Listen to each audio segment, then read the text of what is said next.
கிறிஸ்துவுக்குள் பிரியமானவர்களே, FIBA radio வழங்கும் ஆராதனை வேளை நிகழ்ச்சிக்கு உங்களை அன்புடன் வரவேற்கிறோம். ஆராதனை வேளை நிகழ்ச்சியை நீங்கள் வாரந்தோறும் கேட்டு ஆசிர்வதிக்கப்பட்டு வருகிறீர்கள். இவ்வாரமும் இந்நிகழ்ச்சியை கேட்டு ஆசிர்வதிக்கப்படுங்கள். தேவன் ஆவியாய் இருக்கிறார். அவரை தொழுது கொள்ளுகிறவர்கள் ஆவியோடும் உண்மையோடும் அவரை தொழுது கொள்ள வேண்டும் என்றார். யோவான் 4:24.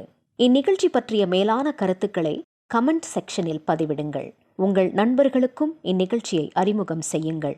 இனி கேளுங்கள் ஆராதனை வேளை.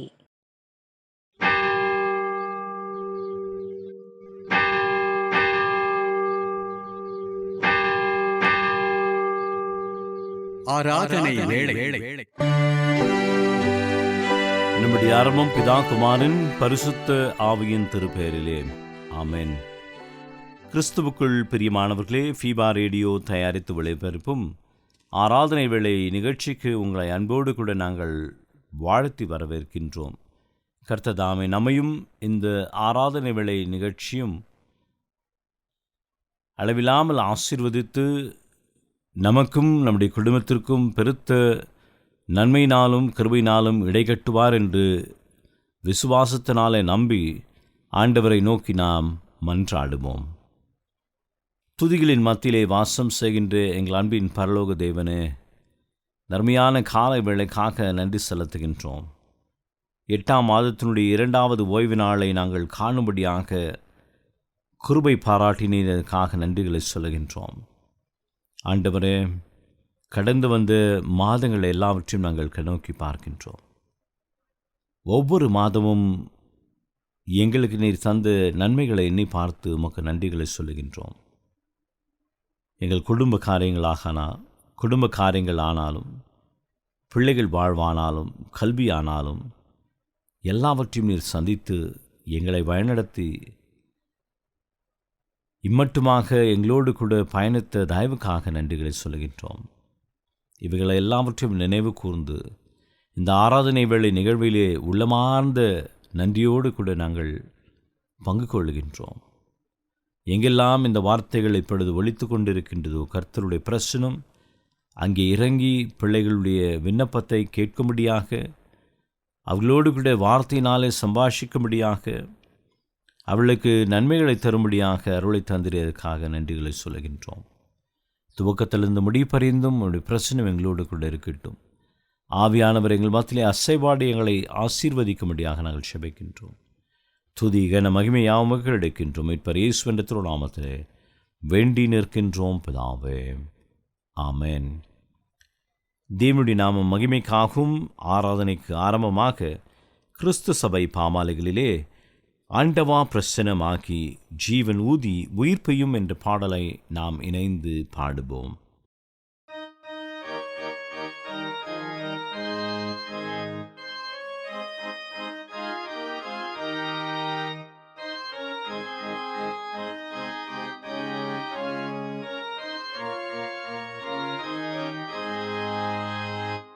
ஆண்டவா பிரசன்னமாகி ஜீவனூதி உயிர்ப்பையும் ஆசை காட்டும் தாசன் மீது ஆசீர்வாதம் ஊற்றிடும்.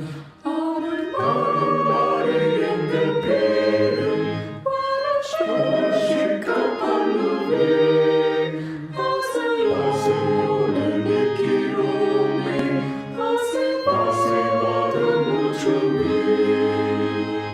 தேவரீரின் பாதத்தாண்டு அவளோடு கூடினோம். உந்தன் தேவிய அபிஷேகம்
பெந்தெகோஸ்தின் திவ்ய ஈவை தந்து ஆசீர்வதியும்.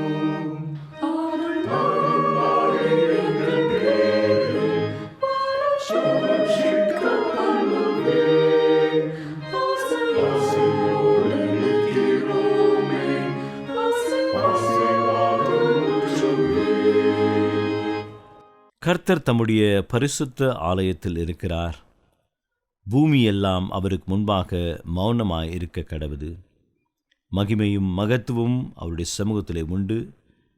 வல்லமையும் தேஜேசும் அவருடைய பரிசுத்த ஸ்தலத்தில் உண்டு. நான் உமது மிகுந்த கிருபையினாலே உமது ஆலயத்திற்கு சென்று உமது சந்நிதிக்கு நேராக பயபக்தியோடு கூட உம்மை பணிந்து கொள்வேன். கர்த்தரின் வெளிச்சம் என் ரட்சிப்பு, யாருக்கு பயப்படுவேன்? சற்று நேரம் அமைதியோடு கூட நாம் இருந்து நாம் செய்த பாவங்கள், குற்றங்கள், தப்பிதங்களை தேவனுடைய சமூகத்திலே நாம் அறிக்கை செய்வோம். நமது பாவங்களுக்காக பரிதபிக்க முடியாத பிரதான ஆசாரியர் நமக்கு இராமல், எல்லா விதத்திலும் நம்மை போல் சோதிக்கப்பட்டும் பாவமில்லாமல் இருக்கின்ற பிரதான ஆசாரியரே நமக்கு இருக்கின்றார். நமது பாவங்களுக்கு தக்கபடி அவர் நமக்கு செய்யவில்லை. நமது அக்கிரமங்களுக்கு தக்கபடி அவர் நமக்கு சரி கட்டவும் இல்லை. நான் எழுந்து என் தகப்படத்திற்கு போய், தகப்பனே, பரத்திற்கு விரோதமாகும் உமது பார்வையிலும் பாவம் செய்தேன். இனி உம்முடைய மகன் என்று நான் சொல்லப்படுவதற்கு பாத்திரன் அல்ல. உம்முடைய வேலைக்காரரில் ஒருவனாக என்னை வைத்து கொள்ளும் என்பேன். பரலோக ராஜ்யம் சமீபமாக இருக்கின்றது. மனம் திரும்பி நற்செய்தியில் நம்பிக்கை வையுங்கள். பாவத்தை அறிக்கை செய்த வண்ணமாக பாவ மன்னிப்பின் நிச்சயத்தையும் விசுவாசத்தையும் நாம் பெற்றுக்கொள்வோம். இரக்கமுள்ள ஆண்டவரே, உம்மிடத்தில் விசுவாசமாயிருக்கிற ஜனமாகி நாங்கள் சகல பாவங்களுக்கு அறிவே சுத்திகரிக்கப்படுவதற்கும் அமைதலான மனதோடு மக்கு ஊழியம் செய்வதற்கும் எங்களுக்கு பாவ மன்னிப்பையும் சமாதானத்தையும் அருளிச் செய்ய வேண்டும் என்று எங்கள் ஆண்டவராகிய இயேசு கிறிஸ்துவின் மூலமாய் வேண்டிக் கொள்கின்றோம். ஆமென். ஆண்டவரை துதியுங்கள். ஆண்டவர் நாமம் துதிக்கப்படுவதாக. இந்த நாளுக்குரிய வேத பகுதியை வாசிக்க நாம் கவனமாக கேட்போம். அப்போஸ்தலருடைய நடபடிகள் 17ஆம் அதிகாரம் வசனங்கள் 26-28 வரை வாசிக்க கேட்போம். மனுஷ ஜாதியான சகல ஜனங்களையும் அவர் ஒரே இரத்தத்தினால் தோன்ற பண்ணி பூமியின் மீதெங்கும் குடியிருக்கச் செய்து முன் தீர்மானிக்கப்பட்ட காலங்களையும் அவர்கள் குடியிருப்பின் எல்லைகளையும் குறித்திருக்கிறார். கர்த்தராகிய தம்மை அவர் தடவியாகிலும் கண்டுபிடிக்கத்தக்கதாக தம்மை தேடும்படிக்கு அப்படி செய்தார். அவர் நம்மில் ஒருவருக்கும் தூரமானவர் அல்லவே. ஏனெனில் அவருக்குள் நாம் பிழைக்கிறோம், அசைகிறோம், இருக்கிறோம். அப்படியே உங்கள் புலவர்களிலும் சிலர் நாம் அவருடைய சந்ததியார் என்று சொல்லியிருக்கிறார்கள். வாசிக்க வேண்டிய வேத பகுதி வாசித்து ஆயிற்று. தேவனுடைய நாமத்தை புகழ்ந்து பாடுமனுமாக ஞான கீர்த்தனைகளிலே தாசரே இத்தரணியை அன்பாய் இயேசுவுக்கு சொந்தமாக்குவோம் என்ற பாடலை பாடி ஆண்டவருடைய நாமத்தை நாம் புகழ்ந்து பாடுவோம்.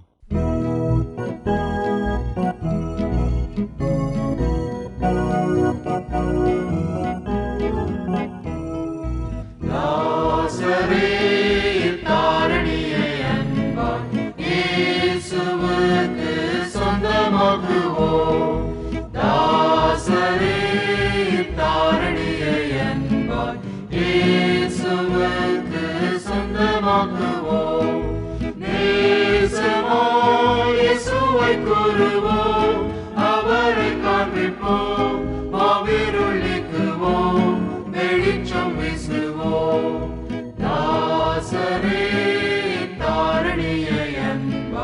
இயேசுவுக்கு சொந்தமாக்குவோம்.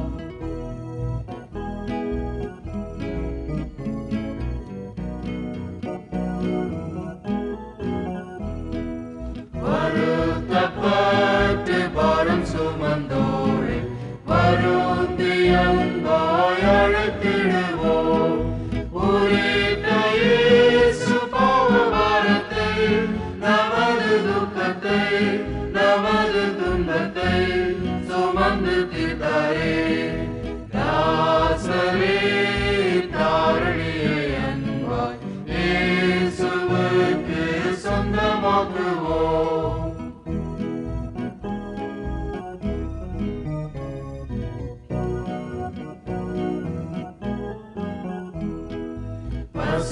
பசியுற்றோர்க்கு பிணியாளிகளுக்கு பட்சமாக உதவி செய்வோம். உசேத நன்மைகள் நிறைந்து தமை மறந்து இயேசு கனிந்து திரிந்தனரே. தாசரே தாரணியை அன்பாய் இயேசுவுக்கு சொந்தமாக்குவோம்.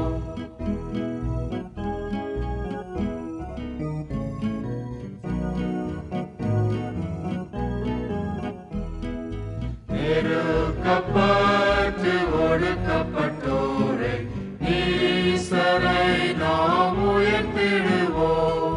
பொறுக்கமான கஷ்டத்துக்குள் நிஷ்டூரத்துக்குள் படுகொழிக்குள் விழுந்தனரே. தாசரே தாரணியை அன்பாய் இயேசுவுக்கு சொந்தமாக்குவோம்.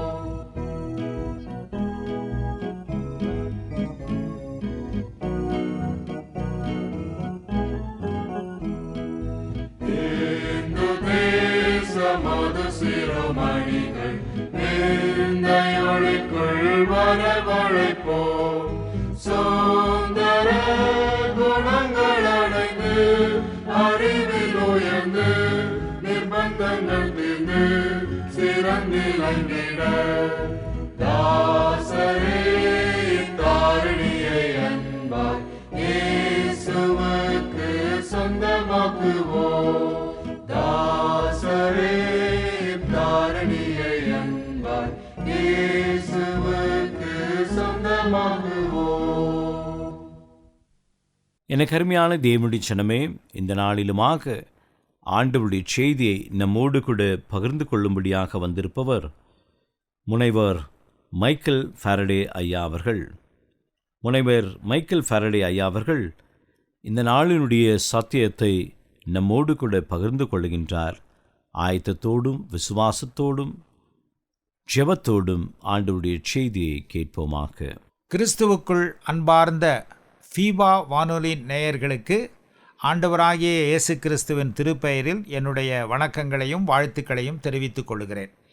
இன்னும் சில நாட்களில் நம்முடைய இந்திய தேசத்தினுடைய சுதந்திர திருநாளை அல்லது விடுதலை நாளை நாம் நினைவு கூர்ந்து கொண்டாடப் போகிற இந்த சூழலில் ஆண்டவருடைய பிள்ளைகளாகிய நமக்கு நம்முடைய நாட்டுக்கு நாம் செய்ய வேண்டிய கடமைகளை பற்றி, நமக்கு தேசத்தை பற்றி என்ன விதமான ஒரு பொறுப்பு நமக்கு இருக்க வேண்டும் என்பதை பற்றி கடவுளுடைய வார்த்தை நமக்கு கொடுக்கிற போதனைகளை உங்களுக்கு நான் நினைவுபடுத்துவது பொருத்தமாக இருக்கும் என்று நம்புகிறேன்.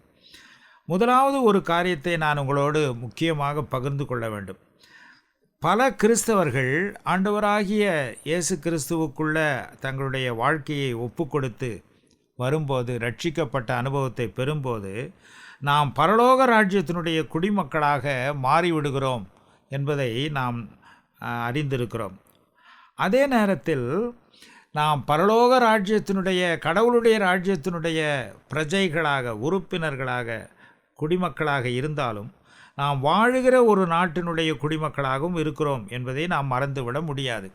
ஆகவே தான் கிறிஸ்தவ விசுவாசிகளுக்கு டூயல் சிட்டிசன்ஸ், இரட்டை குடிமக்கள் என்கிற தன்மை இருக்கிறது என்று சொல்லுவார்கள்.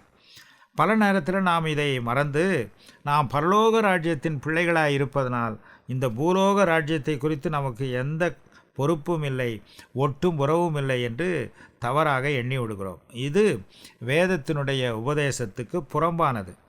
முதலாவது, நாம் இந்த இந்திய நாட்டில், இந்திய தேசத்தில் பிறந்ததற்காக நாம் மகிழ்ச்சியோடு கடவுளுக்கு நன்றி செலுத்த வேண்டும். ஏனென்றால் நாம் இந்தியர்களாக பிறந்திருப்பது, இந்தியர்களாக வாழ்ந்து கொண்டிருப்பது கடவுளுடைய திட்டம், கடவுளுடைய நியமம், தேவ சித்தம். இதை எப்படி நாம் அறிகிறோம் என்றால், அப்போஸ்தலர் 17ஆம் அதிகாரம் 26ஆம் வசனத்தில் அப்போஸ்தலன் தெளிவாக சொல்லுகிறார், மனித ஜாதியான சகல மக்களையும் அவர் ஒரே இரத்தத்தினாலே தோன்ற பண்ணி பூமியின் மீதெங்கும் குடியிருக்க செய்து முன் தீர்மானிக்கப்பட்ட காலங்களையும் அவர்கள் குடியிருப்பின் எல்லைகளையும் குறித்திருக்கிறார் என்று சொல்லுகிறார். நாம் எப்படி, எங்கே வாழ வேண்டும், எந்த நாட்டில் வாழ வேண்டும், எவ்வளவு நாள் வாழ வேண்டும் என்பதையெல்லாம் அவர் நமக்காக குறித்து வைத்திருக்கிறாராம். ஆகவே நாம் இந்தியர்களாக இருப்பது கடவுளுடைய திட்டம். ஆகவே நாம் கடவுளுக்கு நன்றி செலுத்த வேண்டும், கடவுளுடைய திட்டத்துக்கு இசைய நாம் வாழ வேண்டும். ரெண்டாவது, இந்த நாம் வாழுகிற நாட்டுக்காகவும் நாட்டு தலைவர்களுக்காகவும் நாம் ஜெபிக்க வேண்டும் என்று வேதம் நமக்கு கற்பிக்கிறது. 2 விதமான ஜெபங்கள் உண்டு. நான் சொல்லப்போகிற 2 வசனங்களும் நம்ம எல்லாருக்கும் தெரிந்த அறிமுகமான வசனங்கள் தான். முதலாவது 2 நாளாகமம் 7, 13, 14 நம்ம எல்லாருக்கும் தெரிந்தது. நம்முடைய தேசத்துக்காக, தேசத்தினுடைய க்ஷேமத்துக்காக ஜெபிக்க வேண்டும்.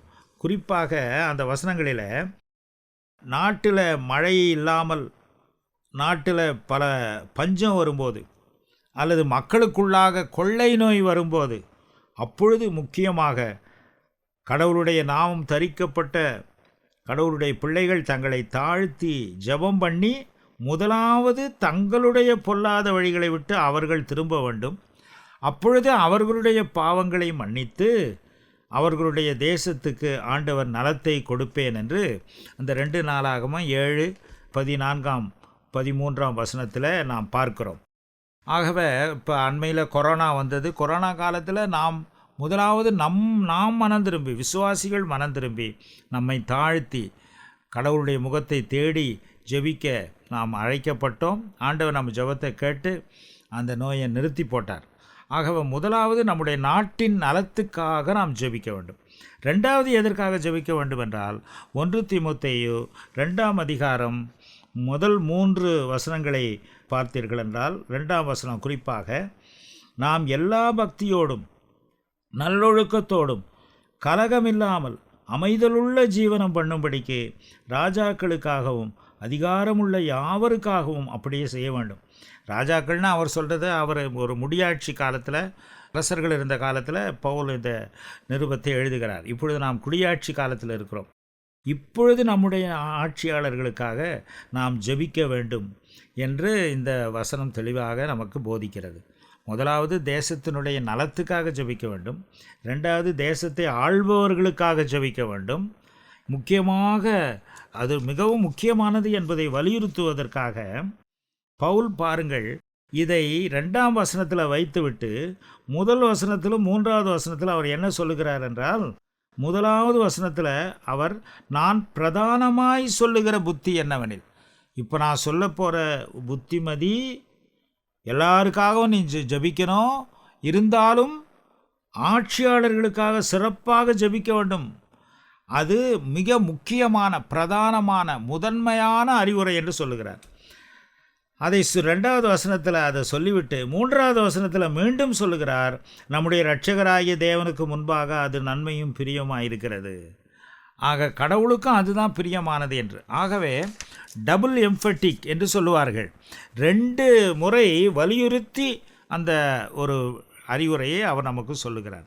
சரி, இப்பொழுது அடுத்து பார்க்கலாம்.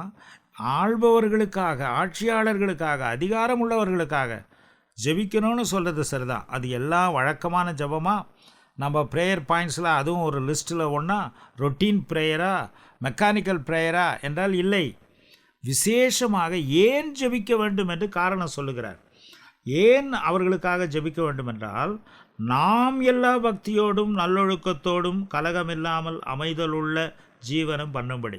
தற்கால மொழியில் சொல்ல வேண்டுமென்றால், மக்களாகிய நாம் எல்லாரும் மகிழ்ச்சியோடும் அமைதியாக சமாதானமாக போர் பூசல் சண்டை சச்சரவு இல்லாமல் வாழ வேண்டுமென்றால் நம்மை ஆளுகிறவர்களுக்காக ஜெபிக்க வேண்டும். அப்படின்னா என்ன அர்த்தம்?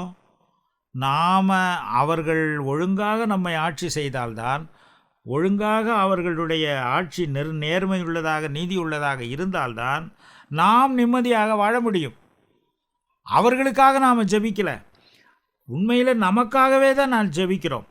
வில்லியம் மேக்டொனால்டு என்று பெரிய பெரிய வேதாகம விரிவுரைகளை எழுதின இறையியல் பண்டிதர் சொல்லுகிறார். ஆங்கிலத்தில் அவர் இப்படி எழுதுகிறார்: it is for our own good that the government should be stable and that the country be preserved from revolution, civil war, turmoil and anarchy. We have to pray for the rulers. அவர்களுக்காக நாம் ஏன் ஜெபிக்க வேண்டும் என்றால், அப்பொழுதுதான் அவர்கள் நம்முடைய நாட்டை ஒழுங்காக ஆள வேண்டும். இந்த நாடு உள்நாட்டு கலகம், குழப்பம், போராட்டம் இவைகளிலிருந்து மீட்கப்படும். முதல்ல நாளாகமத்தில் நாம் பார்ப்பது, தேசத்தில் பஞ்சம் கொள்ளை நோய் வராதபடிக்கு ஜெபிக்கணும். ரெண்டாவது, நம்முடைய நாட்டை ஆளுகிறவர்கள் நேர்மையாக ஆள வேண்டும், நீதியோடு ஆள வேண்டும். அப்பொழுதுதான் நமக்கு சமாதானமான வாழ்க்கை கிடைக்கும். அந்த நோக்கத்தோடு நாம் அவர்களுக்காக ஜெபிக்க வேண்டும், அவர்களுடைய நல்லாட்சி செய்ய ஜெபிக்க வேண்டும். எப்படி ஜெபிக்க வேண்டும் என்று அடுத்து பார்க்கலாம். அவர்களை நாம் நேசிக்காமல் அவர்களுக்காக ஜெபிக்க முடியாது. உங்களுக்கு ஒரு குறிப்பு சொல்லுகிறேன். அடிக்கடி நாம் மத்தேயு 5:44 அந்த மலைப்பிரசங்கத்தில் ஆண்டவர் சொல்லுகிறார், சத்துருக்களுக்காக ஜெபிக்க வேண்டும் என்று. அந்த வசனத்தை கொஞ்சம் கூர்ந்து பாருங்கள். அவர் ஜெபிக்க வேண்டும், சத்துருக்களுக்காக பகைவர்களாக ஜெபிக்க வேண்டும் என்று சொல்லுவதற்கு முன்பாக அவர் என்ன சொல்லுகிறார்? உங்கள் சத்துருக்களை சிநேகியுங்கள், உங்களை சபிக்கிறவர்களை ஆசீர்வதியுங்கள், உங்களை பகைக்கிறவர்களுக்கு நன்மை செய்யுங்கள். இந்த மூன்றையும் செய்த பிறகு உங்களை நிந்திக்கிறவர்களுக்காகவும் உங்களை துன்பப்படுத்துகிறவர்களுக்காகவும் ஜெபம் பண்ணுங்கள். இப்போ முதலாவது ஒருத்தருக்காக ஜெபம் பண்ணுறோன்னா அவர்களை நாம் நேசிக்க வேண்டும், அவர்களுக்காக அவர்களை ஆசீர்வதிக்க வேண்டும். சபிக்கக்கூடாது, ஆசீர்வதிக்கணும். அவர்களுக்காக அவர்களுக்கு தேவையான உதவிகளை செய்து அவர்கள் நன்மை செய்ய வேண்டும், தீமை செய்யக்கூடாது. இதையெல்லாம் செய்துவிட்ட பிறகு அவர்களுக்காக ஜெபிக்க வேணும். சும்மா உதட்டினால் ஜெபித்து விட்டு அவர்கள உள்ளத்தில் வெறுக்கக்கூடாது. இன்னும் ஒரு பக்தன் விளக்கம் எழுதியிருக்கிறார், நம்மை ஆளுகிறவர்கள் நம்முடைய விசுவாசத்துக்கு புறம்பானவர்களாக இருந்தாலும் சரி, நாம் ஆராதிக்கிற ஜீவனுள்ள தேவனை அவர்கள் ஆராதிக்காமல் போனாலும் சரி, அவர்கள் எந்த தெய்வத்தையும் நம்பாதவர்களாக இருந்தாலும் சரி, அவர்களை நாம் நேசித்து கிறிஸ்துவின் அன்பை காட்டி அவர்களுக்காக ஜெபிக்க வேண்டும் என்று சொல்லுகிறார். சரி, அடுத்தது பாருங்கள். இந்த பவுலப்போஸ்தலன் கூட அவர் அந்த காலத்தில் அவங்க யூதர்கள் ரோமானியர்களுடைய ஆட்சி அதிகாரத்தின் கீழே இருந்தார்கள். ஆக அவர்கள் யெகோவா தேவனை வழிபட்டவர்கள் அல்ல, கிறிஸ்துவை அறிந்தவர்கள் அல்ல. இருந்தாலும் அவர்களுக்காக அவர் ஜெபிக்க சொல்லுகிறார். மூன்றாவது, வெறும் ஜெபம் மட்டும் போதாது. நாட்டை ஆளுகிறவர்களுக்காக ஜெபிக்கும்போது நாட்டுக்கு நம்முடைய கடமைகளை நிறைவேற்ற வேண்டும். இதை பற்றி விரிவான ஆலோசனைகளை ரோமர் 13 பவுலடியார் சொல்லுகிறார்.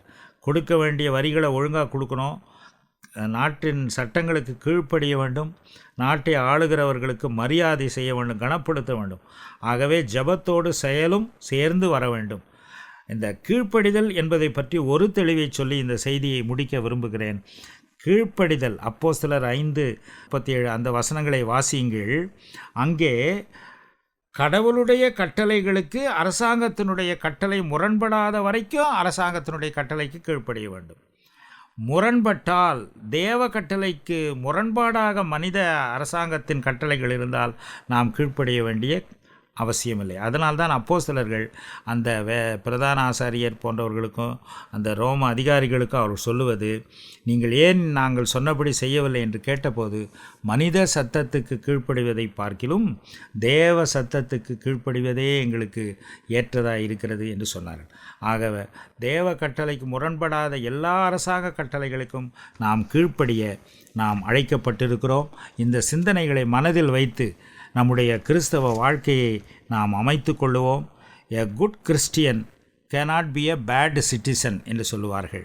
ஒரு நல்ல கிறிஸ்தவன் மோசமான குடிமகனாக இருக்க முடியாது. ஆகவே நாட்டுக்காக நிறைவேற்ற வேண்டிய கடமைகளை நிறைவேற்றி, நாட்டு தலைவர்களுக்காக ஜெபித்து, நாட்டின் நலத்துக்காக ஜெபித்து, நம்முடைய நற்சாட்சியை நாம் காத்துக்கொள்ள இந்த நாட்களிலே ஆண்டவர் தாமே நம்மை வழிநடத்துவாராக. எனக்கு அருமையான தேவனுடைய ஜனமே, இந்த நாளிலுமாக நம்முடைய கடந்து வந்து ஆண்டவருடைய சத்தியத்தை மிக ஆழமாக எடுத்துரைத்த முனைவர் மைக்கேல் ஃபாரடே ஐயா அவர்களுக்கு ஃபீபா ஊழியங்களின் சார்பிலும் ஆராதனை வேளை நேயர்களாகிய உங்கள் அனைவரின் சார்பிலும் வாழ்த்துக்களையும் நன்றிகளையும் தெரிவித்துக் கொள்கின்றோம். கர்த்ததாமே ஐயா அவர்களையும் அவருடைய குடும்பத்தையும் அவருடைய ஊழியத்தையும் அளவில்லாமல் ஆசீர்வதிப்பாராக. சத்தியத்தை கேட்ட நாம் அனைவருமாக இணைந்து நம்முடைய பற்றுறுதியை அப்போஸ்தலர் விசுவாச பிரமாணத்தின் வாயிலாக அறிக்கை செய்து அதை நாம் உறுதி செய்வோமாக. வானத்தையும் பூமியையும் படைத்த சர்வ வல்லமையுள்ள பிதாவாகிய தேவனை விசுவாசிக்கிறேன். அவருடைய ஒரே குமாரனாகிய நம்முடைய நாதர் இயேசு கிறிஸ்துவையும் விசுவாசிக்கிறேன். அவர் பரிசுத்த ஆவியினாலே கன்னி மரியாளிடத்தில் உற்பவித்து பிறந்தார். பொந்தியு பிலாத்துவின் காலத்தில் பாடுபட்டு சிலுவையில் அறையுண்டு மரித்து அடக்கம் பண்ணப்பட்டு பாதாளத்தில் இறங்கினார். மூன்றாம் நாள் மரித்தோரிடத்திலிருந்து எழுந்தருளினார். பரமண்டலத்துக்கு ஏறி சர்வ வல்லமையுள்ள பிதாவாகிய தேவனுடைய வலது பாசத்திலே வீற்றிருக்கிறார். அவரிடத்திலிருந்து உயிருள்ளோரையும் மரித்தோரையும் நியாயம் தீர்க்க வருவார். பரிசுத்த ஆவியையும் விசுவாசிக்கிறேன். பொதுவாயிருக்கிற பரிசுத்த சபையும் பரிசுத்தவான்களுடைய ஐக்கியமும் பாவ மன்னிப்பும் சரீர உயிர்த்தெழுதலும் நித்திய ஜீவனும் உண்டென்று விசுவாசிக்கிறேன். ஆமென். ஆண்டவரின் நாமத்தை புகழ்ந்து பாடுமனுமாக நாம் ஒன்றுபட்டு கிறிஸ்து சபை பாமாலைகளிலே நல் மீட்பர் பட்சம் நில்லும் இரட்சணை வீரரே என்ற பாடலை நாம் பாடி தேவனின் நாமத்தை மகிமைப்படுத்துவோம்.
ஆண்டவரை நோக்கி நாம் பிரார்த்தனை செய்வோம். சர்வத்தையும் படைத்து பராமரிக்கின்ற எங்கள் அன்பின் ஆண்டவரே, வேதத்திலே நாங்கள் வாசிக்கின்ற வண்ணமாக தேவன் அதினதின் காலத்திலே எல்லாவற்றையும் செய்து முடிப்பார், என்கின்ற நம்முடைய சத்தியத்தின்படியே இந்த நாளிலே நாங்கள் ஒன்றுபட்டு உம்மை வழிபடும்படியாக அருளை தந்திரியதற்காக ஸ்தோத்திரங்களை எடுக்கின்றோம். ஆண்டவரே, எங்கள் இந்திய திருநாட்டிற்காக நன்றிகளை சொல்லுகின்றோம்.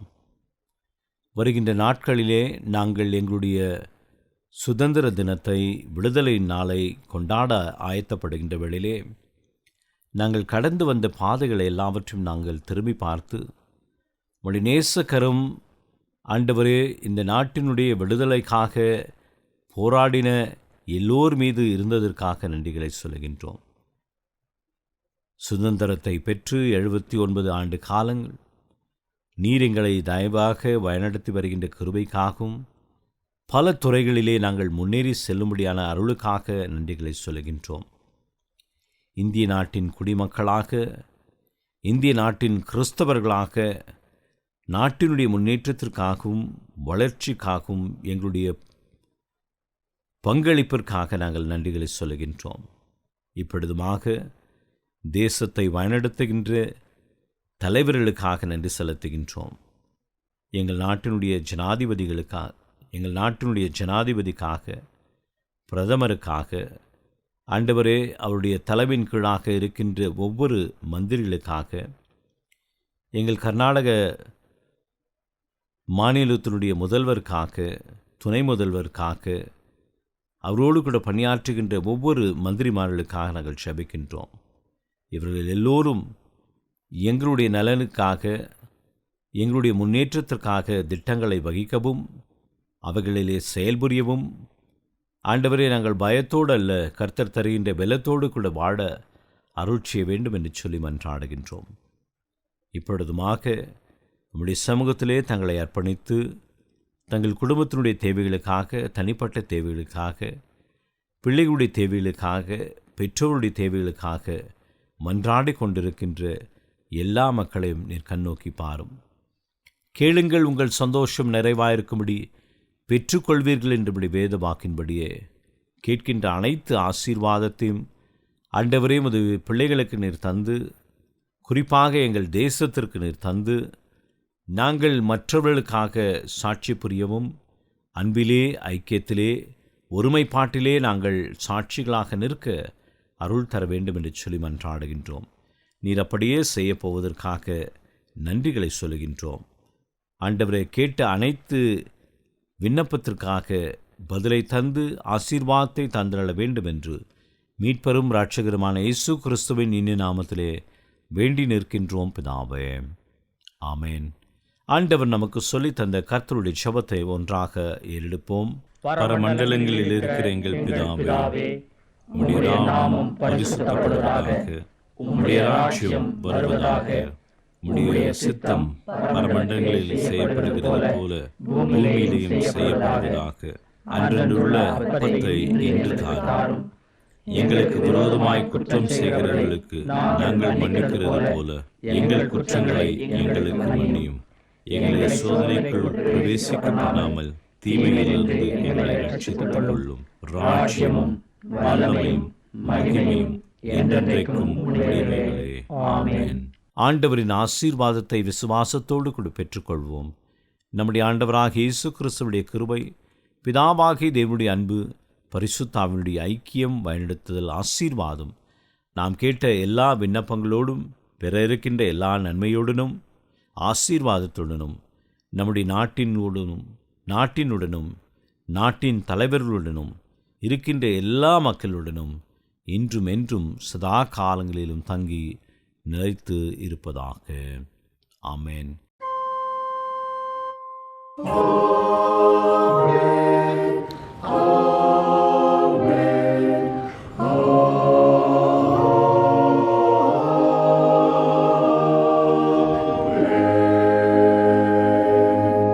இந்த வாரத்திற்குரிய வாக்குத்தத்த வசனத்தை நாம் பெற்றுக்கொள்வோம்.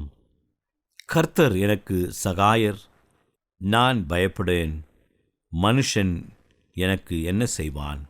எபிரேயர் 13ஆம் அதிகாரம் 6ஆம் வசனத்தின்படியே கர்த்தர் நம்மோடு கூட துணை நின்று பிரவேசிக்கின்ற எல்லா மாதங்களிலும் நமக்கு வேண்டிய அனைத்து நன்மைகளையும் ஆசீர்வாதங்களையும் தருவார் என்று சொல்லி உங்களிடத்திலிருந்து விடைபெறுவது உங்கள் ஊழியன் அருள் திரு தியோடு வில்லியம்.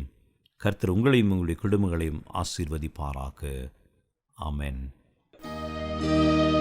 நேயர்களே, மீண்டும் நினைவூட்டுகிறோம், நீங்கள் ஃபீபா ரேடியோவின் நிகழ்ச்சிகள் பற்றிய தகவல்களை அறிந்து கொள்ள விரும்பினால் டிஸ்கிரிப்ஷனில் கொடுக்கப்பட்டுள்ள லிங்கை கிளிக் செய்யுங்கள். மேலும் நீங்கள் எங்களோடு தொடர்பு கொள்ள விரும்பினால் டிஸ்கிரிப்ஷனில் கொடுக்கப்பட்டுள்ள அலைபேசி மற்றும் தொலைபேசி எண்களை தொடர்பு கொள்ளலாம். வாழ்த்துக்கள் கூறி விடை பெற்றுக் கொள்கிறோம். வணக்கம் நேயர்களே.